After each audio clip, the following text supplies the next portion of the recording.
The spokeswoman for the Armenian Ministry of Health Alina Nikogosyan announced that 3,330 Armenian soldiers were killed during the Karabakh War from September 27 to November 10.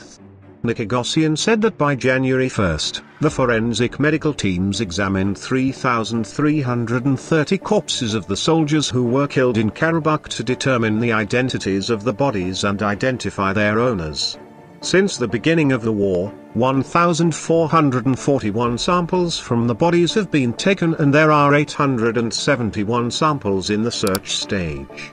She stated that specialists from the Scientific and Practical Center for Forensic Medicine have identified 436 bodies, including 66 of them, in the past 10 days.